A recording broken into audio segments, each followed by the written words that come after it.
Once I learned that trust could be a separate person from myself and have its own federal ID number and not my social, I let the trust start earning money. I let the trust start investing in real estate. And so I was protected and shielded. So if any of those creditors were coming after me, I was able to use trust to keep that separate. You have a lot of different things that these trust entities do. Business trusts, they protect your LLCs. They protect your corporations. They protect your companies. They can protect your financial books, and they can connect your financial records. They can protect those and bring them into a self-governing type of situation. Too much game. Yo, what's going on? It's your boy J Cash. What's good, man? Loso 06. Hey, and we back with the Too Much Game podcast, man. We got a special episode for y'all. Y'all know we said we was gonna be bringing on guests. We got some more guests today. I'm gonna let my boy Loso introduce. Man, hey, look, before I even start talking about these individuals and bragging about these individuals, I want y'all to understand something. Too Much Game podcast is about what? Giving out the games. That's it. All of it. Gatekeepers, okay? We are going to share the game and put people in position to win. 100%. That being said, man, I want to introduce these guests, man. Miss Kelly Baker, all right? She grew up in D.C. She earned her Bachelor of Science in Marketing from a very prestigious school, okay? Real estate and trust attorney, owns her own real estate brokerage. She's licensed in Maryland, D.C., Virginia, Florida. In over 20 years, she has renovated multiple properties and now develops them from the ground up from her family office group. Let's go. I don't even know what else to Let's say. go. Man, Hey, that's she's beautiful. Qualified. I'm going to say she's qualified. Yes, right? indeed. Now, I love she it. ain't sitting next to no chump. like Cliff. Come has on a now. long resume. Come on now. I've been rocking with this man for a few months now, and he has blessed me. God is Oh good. my God. Well, hey, I got a trust that can any storm. Let's go. So let's talk about trust. Okay. Let's talk about Cliff. Yes. So Cliff grew up in the suburbs of D.C. All right. He's attended Lee University in Cleveland, Tennessee. He expanded his mother's contracting business, employing hundreds of workers across the world. He's a former prime minister of a tribal nation. Let's go. That was me either. They sound real good, don't they? Let's go. On top of that, man, he's in partnership with Covenant Estate Planning LLC, which is providing estate planning, tax services, insurance services, trust, etc. And on top of that, this man is a co-author of the book In God We Trust and In Trust We're God. I love that. Hey, look. Ooh, I love that. And Miss Baker, Mr. Clifford, go ahead and just tell the people, you know what I mean, like how excited you are to share this information real quick. Absolutely. Well, first and foremost, man, we appreciate you all allowing us to be on your platform because you guys rock. You're making it do what it does. And as far as I'm concerned, you are the next voices and the voice of our generation today, where people can actually get on and find out the real game of what's really happening and what's really going on in life today, and actually excel, have an opportunity to get in a position where most people can't get. So. Oh, okay. Yes. And same here. I'm so excited to be here to just share the knowledge, share the wealth. Like you said, you guys are gatekeepers, you're trailblazers, and then you're bringing everybody else up with you to make sure that they can learn and grow. Yeah. So one of the things we want to try to do is just try to bring, I come personally from the private sector, and the private sector is just that, it's private. That means you don't know what they're doing, how they're doing it. All you know is that when the government needs some money, they look to the private sector for help. And so what we want to do is do small introductions so people can come into private trust, understand what it looks like, how they can be self-governed in their own affairs, and rock out for the best of their ability in their family.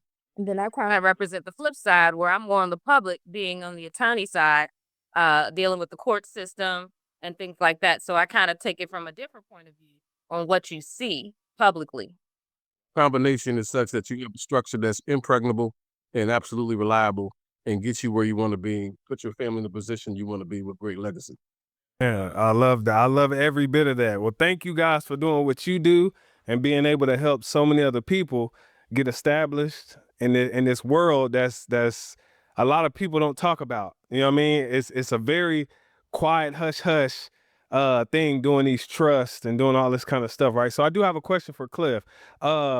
I know there's a lot of, things that are that's not said, and a lot of loopholes.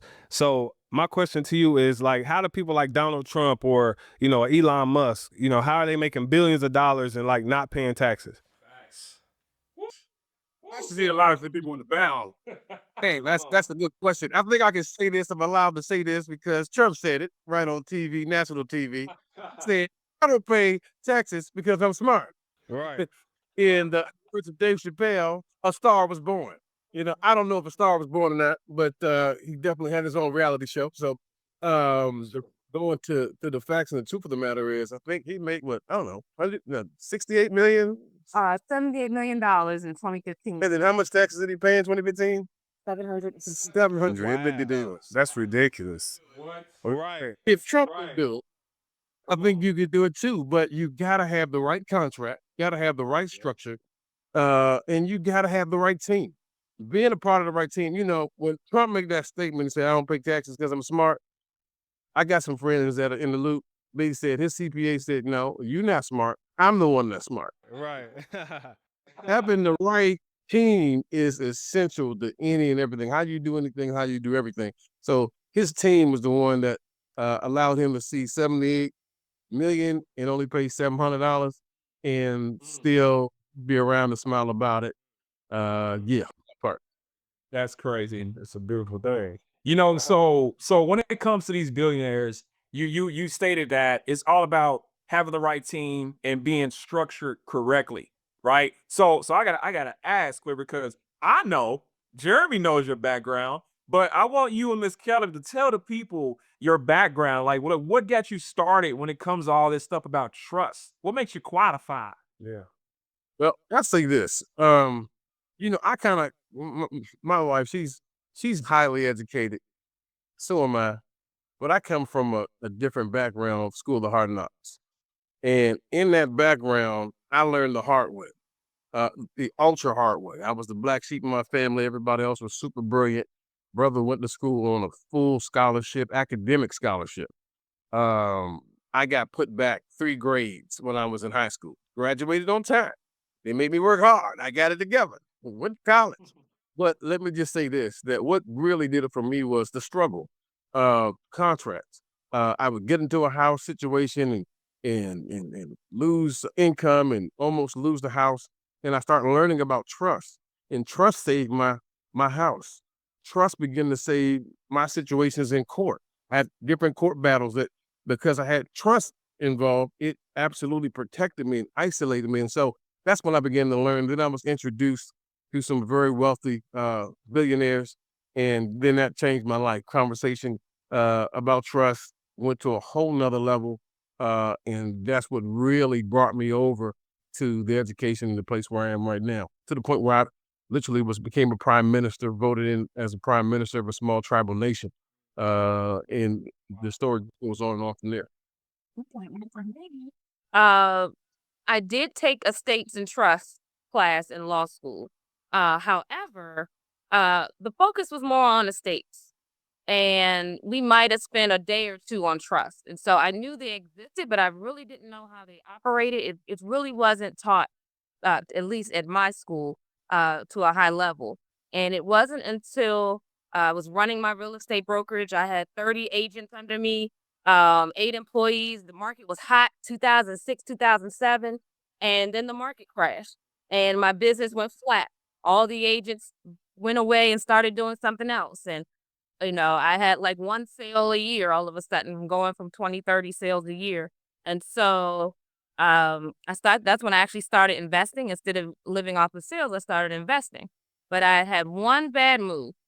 I took my first loan from a hard money lender, and the time were so bad. Even as a young lawyer, they got me. Those lawyers with 50 years experience, they got me with my professor Boyer used to say, "What the big print giveth, the small print taketh away." So I missed There you that go. small Yeah. print. I missed that small print, and so I was in a situation where I had over $1 million worth of property and over $1 million worth of debt.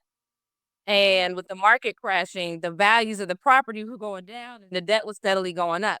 and I didn't know what to do. And so the creditors started coming after me. It was embarrassing as a lawyer, but it was because I was in real estate. That market, there were some things I couldn't do. And so that's where I learned about trust. I reached out to my old classmate. She had started an estate practice. And I said, do you happen to have a copy of the trust? And I read it. I didn't even know what I was reading. I had to figure it out. But that's where my journey began, because as I started, well, I won't say I started making money. What I did was, once I learned that trust could be a separate person from myself and have its own federal ID number and not my social, I let the trust start earning money. I let the trust start investing in real estate. And so I was protected and shielded. So if any of those creditors were coming after me, I was able to use trust to keep that separate.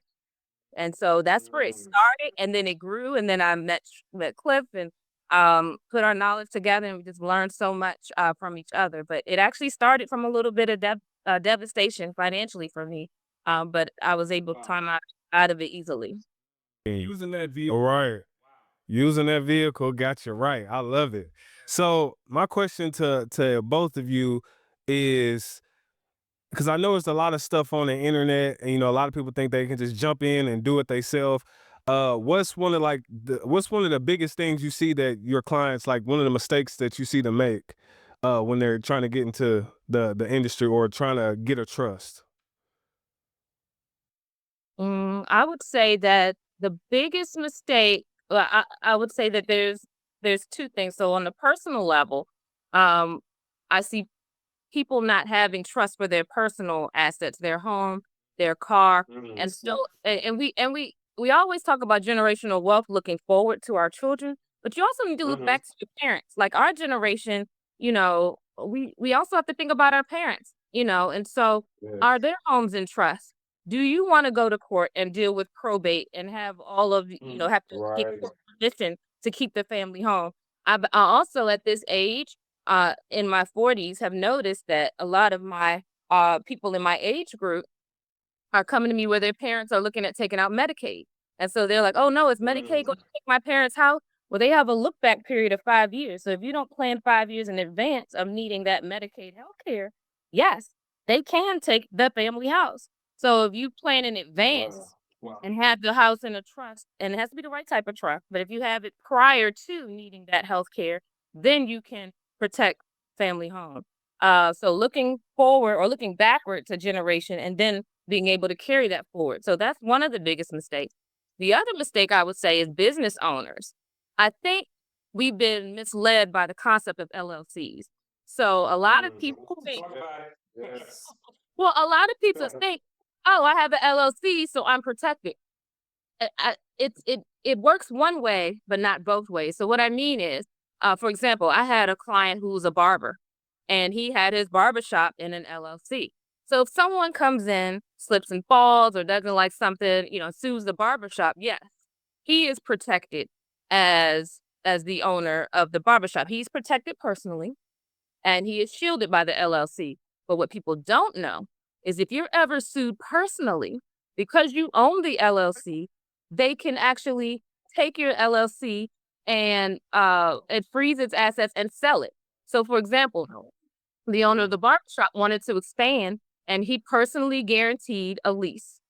That lease was like over a time period of 3 years, was worth about $100,000. And that business venture didn't work out.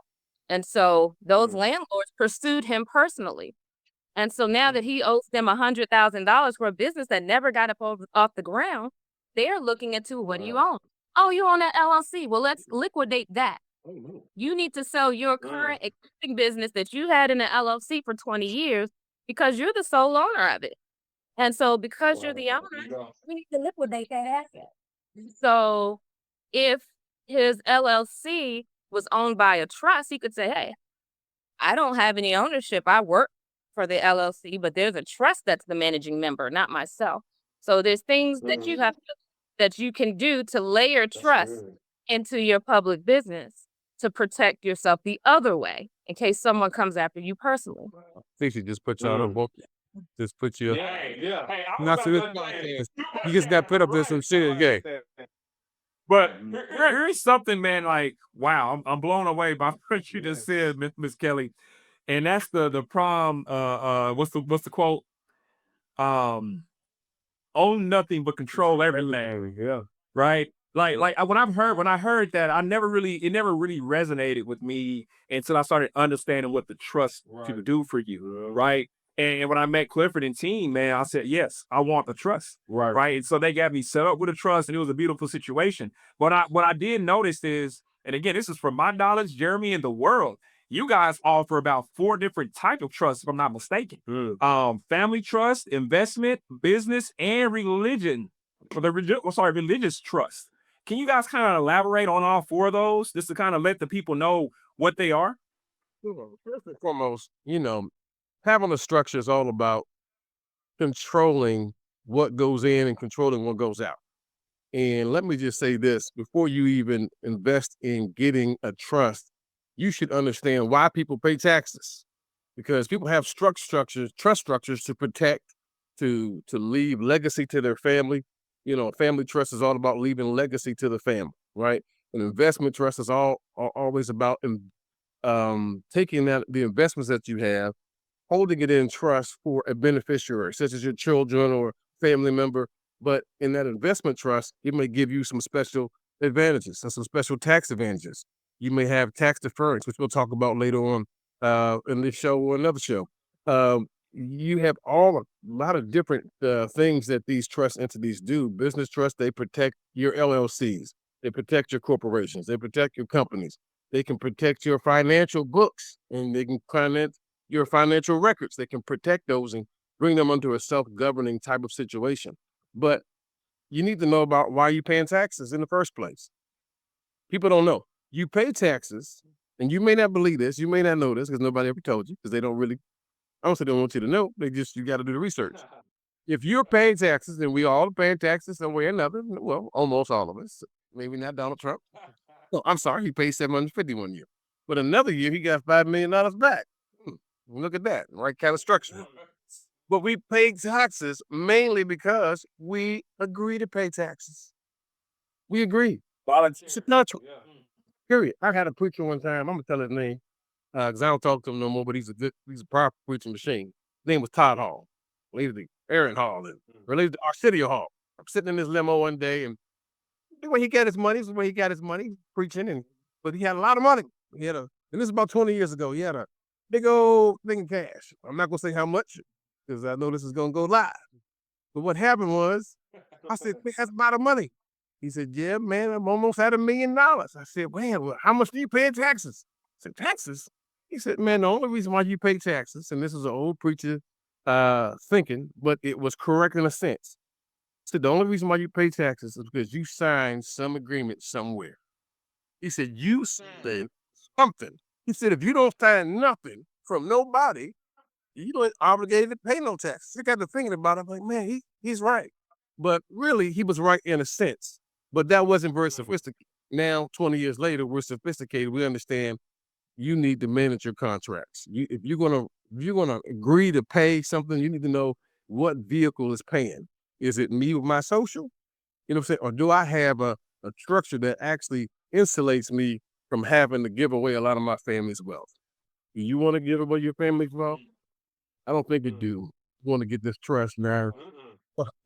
Gotta help keep you safe in every venue, in your investments, in your family, and in business. And then, I grew up in a home, a lot of us, especially a lot of singers, grew up in church and they singing in church. And I grew up in church, but I wasn't singing, I was preaching. And at a very young age, now I'm not as religious, I'm more spiritual. But I lived in a home where my mother was a big giver. She gave too much money to the church, about 80-90% of her income. But she taught me how to make my living off my giving. And so I learned if you bless the people, people will come back and bless you. And so we just did ministry. Most of my young life, everything I did in business, I gave it away. We hire people, just wanted to make sure people had jobs. And what I learned is that certain religious structures, especially the ones that we create, there's no reporting requirements. There's no reporting requirements when you're in church and you're out here level reporting requirements. and it's in the IRS company. So that's just to have some kind of nonprofit or foundation that you can donate to that'll keep you in the right tax bracket when necessary. But more essentially, you get come a lot of people, and there's a separation of church and state. You just got to be the church, or a mosque, or a temple. You know what I'm saying? You got to have something that separates you from the state, or else the state will be all in your business. And if you want to stay in your business, then that's. But most people that got to stay in their business, they don't like it. It don't feel good. So, Donald Trump, in the words of Donald Trump, he says, "I'm smart." You know what I'm saying? And I would just encourage people to be smart. I know that's right, man. You got it's the best way to be, right? You did. Yeah. I'm gonna say this too. Oh man. No, I'm sorry. I'm just gonna say this. Having a family trust, investment trust, business trust, religious trust, having these kinds of trusts set up, it's like playing chess. And if you got one structure, it's like, you got your pawns out front, you got your king, and you got your bishop and your knights in the background. The more you have in your structure, the more you can win, right? The more you can win. The less you have, it becomes a little more difficult. So you want to build your structure out correctly. So when you have a family trust, you have a religious trust, when you have different entities, it allows you to do things like what Trump's done. One of the reasons why he was able to keep his tax low was he was able to take land and put it in a trust, right? Oh, he donated to this trust. Now he this tax deduction. So you want to have the different pieces in place to actually move your family along and fulfill your vision. It's kind of like if you got a plan, if you don't how do they say, if you don't plan to if you fail to plan, you plan to fail. And then if you have a vision, if you have a vision for becoming rich, or a vision for becoming successful, right? You just have a vision and you don't have a plan, it's just a fantasy. So you gotta learn to sling, and the best way to do that is to plan your stuff through trust. That's good. That's real good. So I see. Okay, so the four you got the four, different trusts, right? I do know there's a irrevocable and revocable. Does that tie into these, or what's the difference between revocable and irrevocable? Quick question. You want to answer that? Or want me to answer that? Well, I'll start, but it means a little bit more in your world. But in general, the revocable trust, that's the basic trust where, let's see, there's three parts, right? You're the grantor, meaning you create the trust, right? You're the creator of the trust. Okay. But what you're doing is let me give an example. Since I have Kobe Bryant right here in the background. He had a revocable trust that converted to irrevocable. That's really what I wanna stress. So he created the trust. While he was living, he was the trustee. He could make changes. Okay. And then when he passed away, it became irrevocable because he's no longer here to make any changes. So all of the terms of the trust are set. And because the grantor or creator is no longer here, everyone else must follow the rules of the trust that was set forth. And so his wife and his best friend became co-trustees, and now they're managing the trust. Now I will say he forgot to add his youngest daughter. That's the thing about trust. They're ongoing. If you don't update them regularly, if you don't visit it, if you don't teach your kids about it. So it's like a living, breathing thing. This not just trust, but your whole family plan. It's something that you're supposed to do regularly because you need to make sure that it's updated and current. And so he let that time lapse.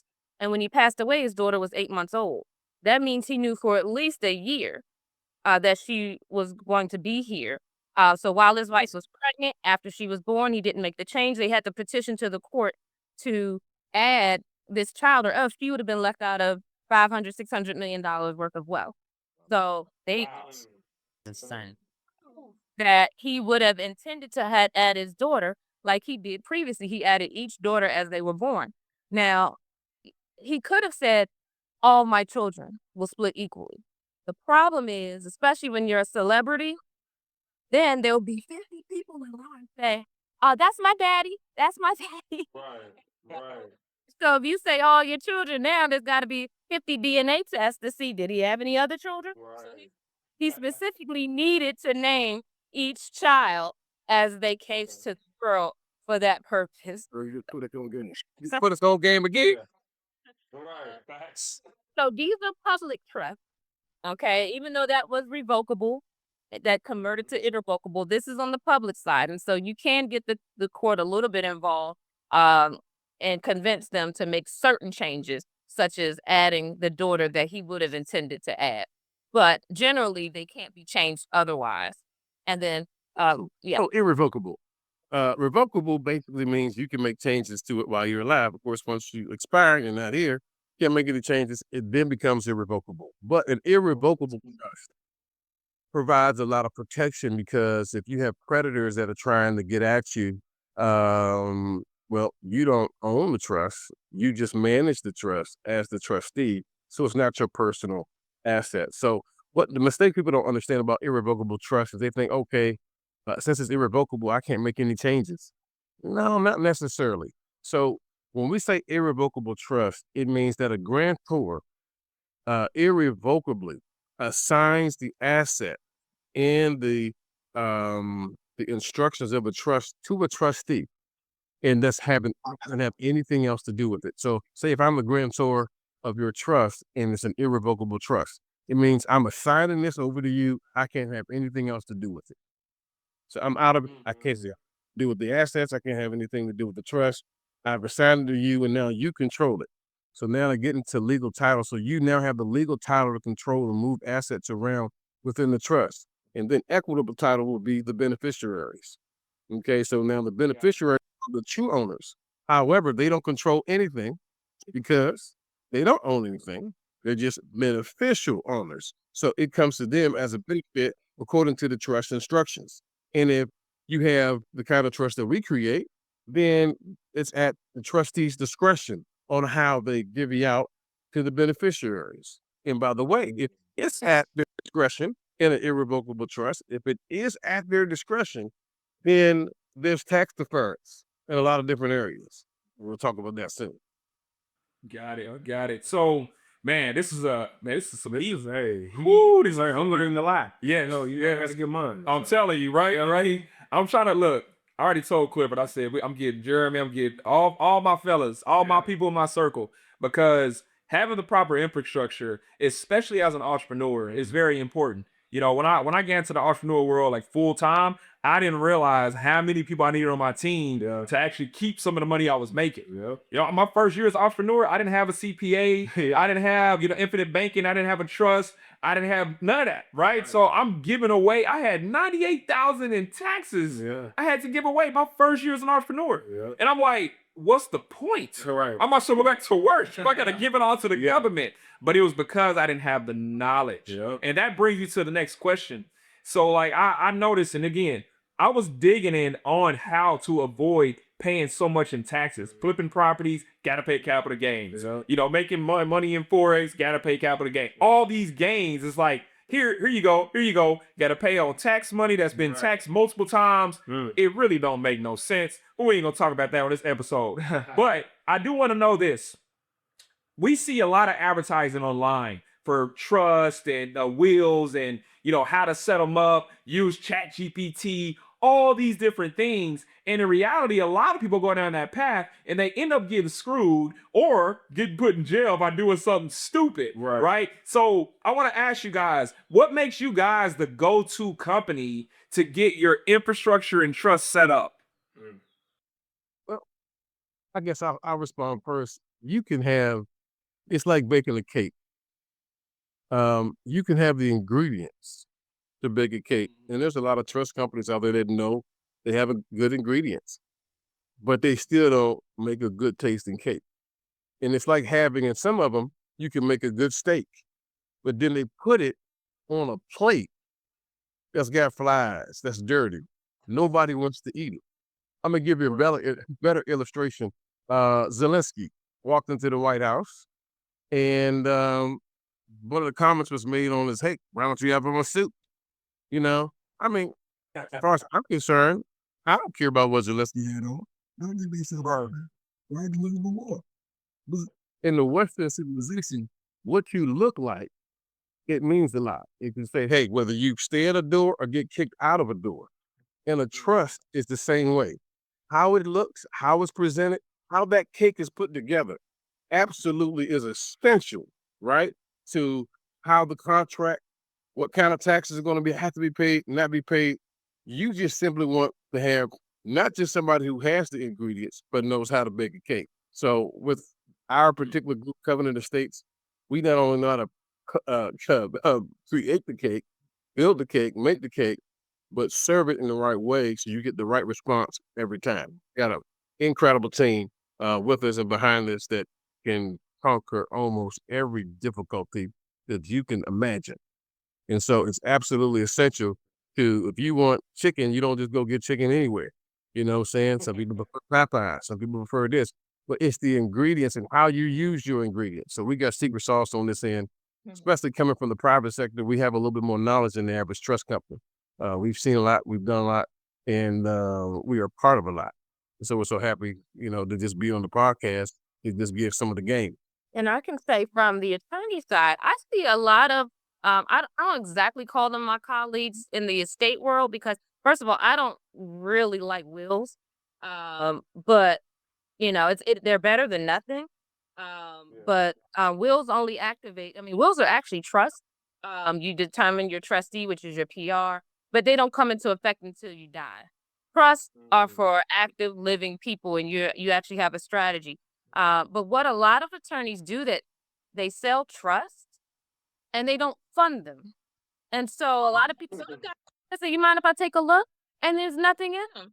They don't. It's actually a will disguised as a trust. So what happens is it doesn't get funded. Sometimes it will be funded in the future with your life insurance policy.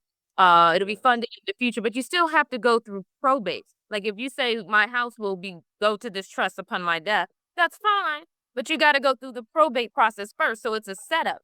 A lot of lawyers like to do wills because they know when the person passes away, that most likely the heirs will come knocking at their door and say, "Can you help me?" And then they get commission. Okay. And so even when they draft a trust, they make it so you still go through probate before the items hit the trust. And that way the family still has to come knocking at your door and you make fees and commissions. And so it's really not fair, I would call the basic low level trust market. As far as online and AI, I mean, as far as I'm concerned, forget it. I mean, after the decades of learning that it took me to even understand the ins and outs, I think you're just exposing yourself if you just fill out some paperwork. But definitely be aware of the trap to make sure that you're getting a trust that's funded today, that you control today, and you can take advantage of today. And you can avoid going into the court system for probate. So many people get stuck in that trap, and it's a horror story. You hate to hear it. People think they got something left in trust, and they don't. The parents bought a trust, and what we need to do is put together a time where we just sit down and really educate people. If you have a trust, how to use it. Some people, they have a trust, they don't know a thing about it. I talk to our they don't know anything about it. They don't know how to borrow from the trust. They don't know how to activate the trust. They don't know what they need to know. So, it's all about being with the right team. Yeah, I love that. And so brings me to my next question. Having the right team, because this is much needed information. So I know me growing up personally, anytime I heard trust, I thought it was just for rich people. Like, people with a lot of stuff, people with a lot of assets and stuff, like I'm like, that's definitely not for us. Is it only for rich people or people with money, or it could be for anybody? Well, I'll say this much. If you go through a third world nation and they look at how you living, the average person over here, they're gonna think you're rich. So it's really for a person that has a rich mentality. If you have a rich mentality and you really whatever you have, I don't care if it's a Louis Vuitton purse, right? If you like EQ, if you like, hey, you might have your own brand, which is smart. Would you put your own name on your stuff? Whatever value it means something to you, you need to trust. Why? Because it has value. You want to put that value into the trust. Why? Because you're creating a legacy for your family, no matter what it is. So it's not about being rich in the pocket. It's about being rich in mind. I like what Myron Golden said. He said, mindset plus skill set equals asset.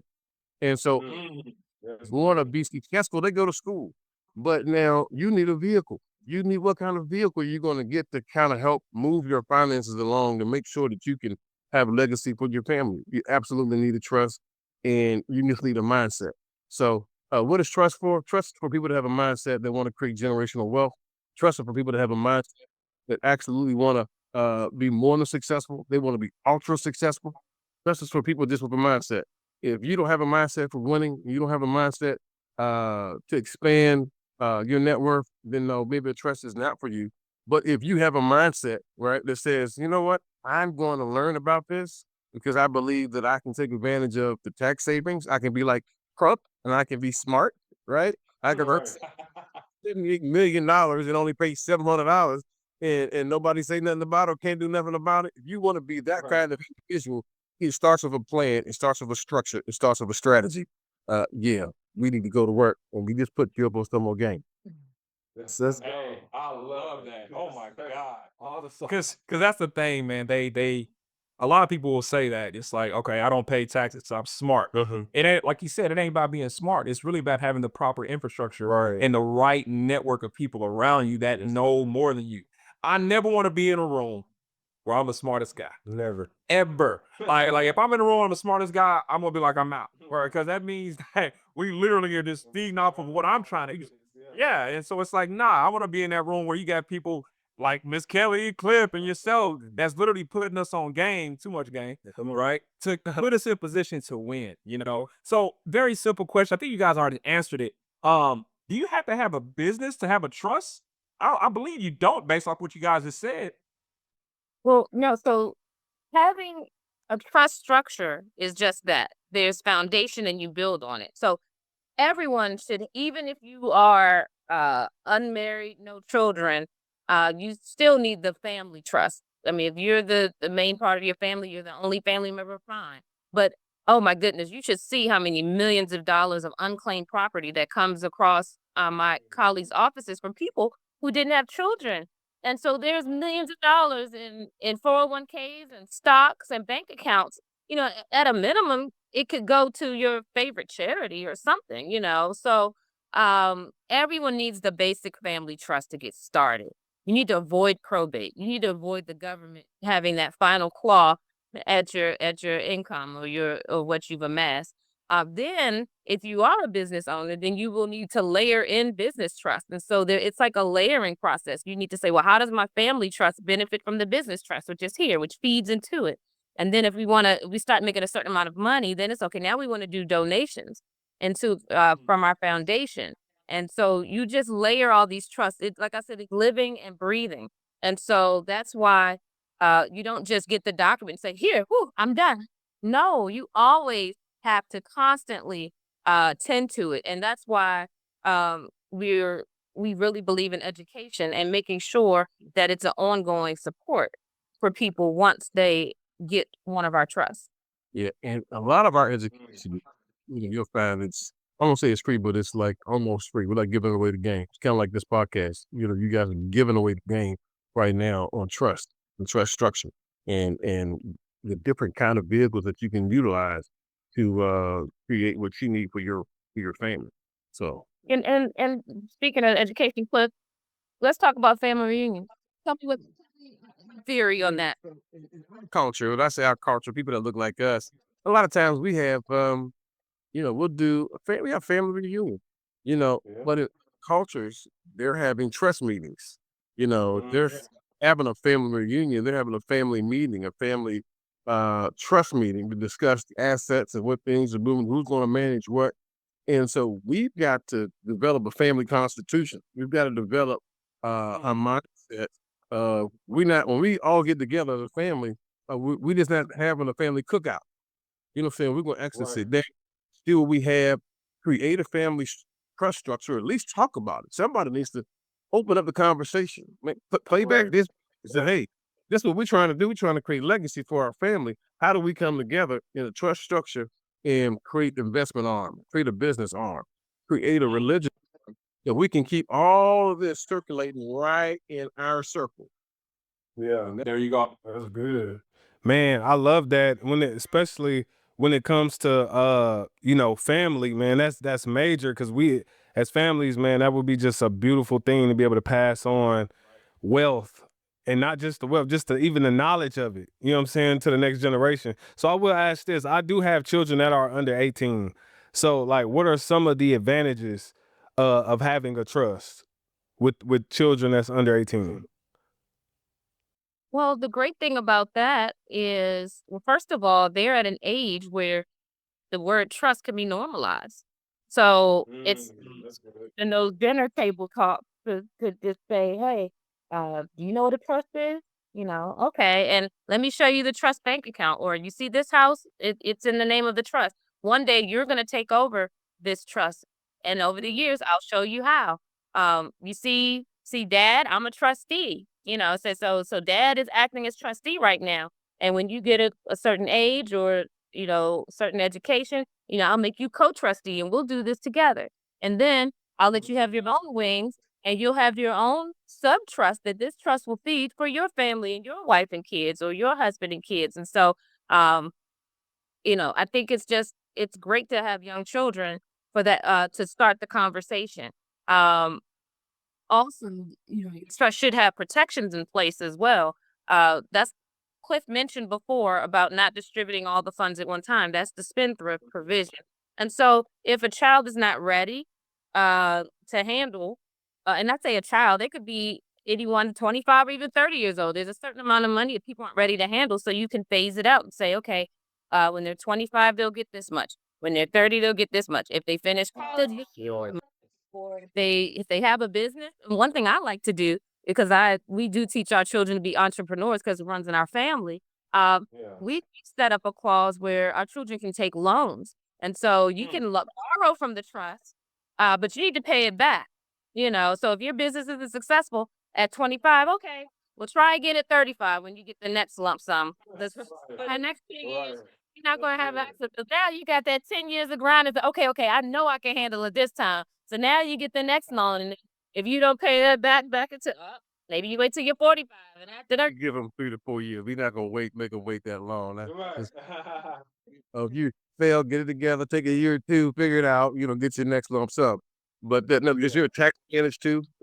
Is there a tax break for receiving funds, being to put funds aside? well, absolutely. So there's all types of tax benefits as well. I mean, there's also outside of trust, there's just gift tax that you can use to lower your estate value. I mean, it depends on where you are financially, but there's all kinds of benefits now where you can.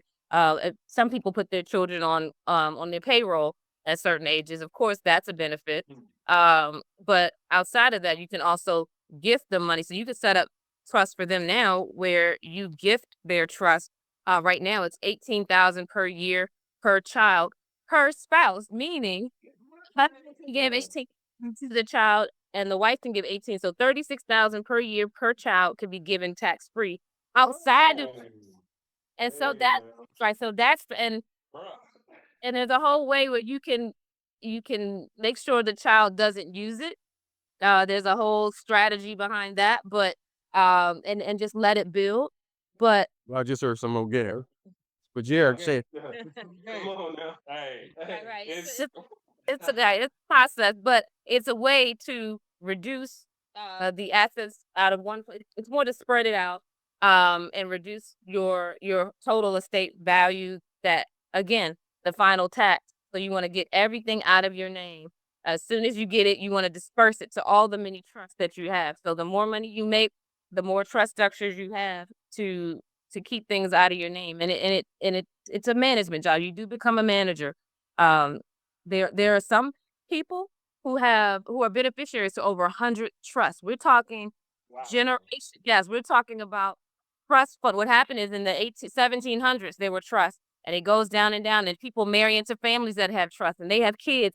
There's actually people who are beneficiaries to over 100 trusts, and so there's trust companies and trustees that handle these $1 billion level trusts. So we're on the ground floor. My friend, I got a friend. He looked like us, but he got dreads, and he's a billionaire.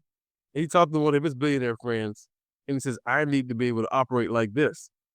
And so they said, "Okay," and they made him a part of a 200-year-old trust. I'm like, "Oh, jeez." And that 2-year-old trust can do some things that regular trust can't. And so I'm like, yeah. how do I become a part?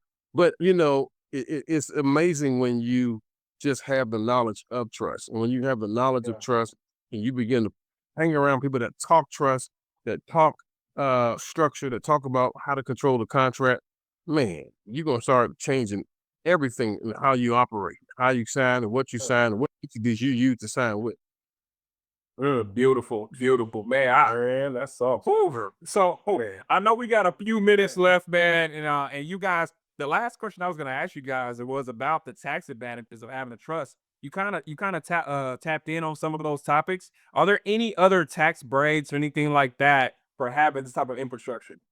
Yeah, yeah. So just imagine for a moment if you don't have the right kind of structure and you're being taxed at say some of the highest percentages of a capital gains tax on a housing transaction. So it would look something like, if you had a $5 million house and the house when you bought it was $1 million and it's increased in value and it's worth $5 million and you go to sell it. Well, if it's not in trust, right? If you don't have the right trust structure, you can be charged capital gains tax. In fact, you're gonna be charged some capital gains. 100,000. Yeah, anywhere from 800,000 to the highest bracket of $1.8 million on the property. So now, if you have a spendthrift trust and the kind that we set up a beautiful, it's going to put you in a position where you can tax defer, right? So you're not paying that 1.8 million. You're not paying that $800,000. That is going to get tax deferred. It's going to stay within the trust and unless you decide to give some of it to the beneficiaries, and they won't have to be taxed, but it can stay within the trust corpus, and then it'll allow you to work the trust, build the trust. I mean, imagine what you can do with $1.8 million out of a house that's just that's generational wealth right there that can be created. I mean, you might be able to go and put down on a FedEx route. You might be able to go buy Amazon store. You might be able to go do a lot of different things with that $1.8 million.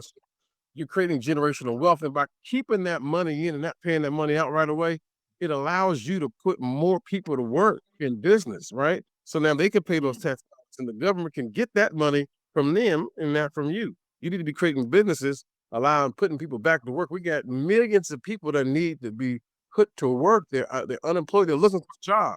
And we need us to get together to keep as much of that money together to expand businesses to put them to work.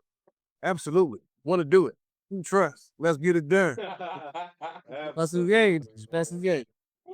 Yeah. We appreciate you guys for coming on here. Miss Kelly, Cliff, like y'all, I'm next up. You know what I'm saying? So be looking for your boy, because I'm coming. You know what I mean? But I definitely appreciate the game, because there's a lot of stuff I had no clue about. So my wheels are turning here. And we just want to say thank you guys for coming, for sure. Oh, 100%. To close us out, man, for the people watching this podcast, I'm looking at you people. I need y'all to understand something.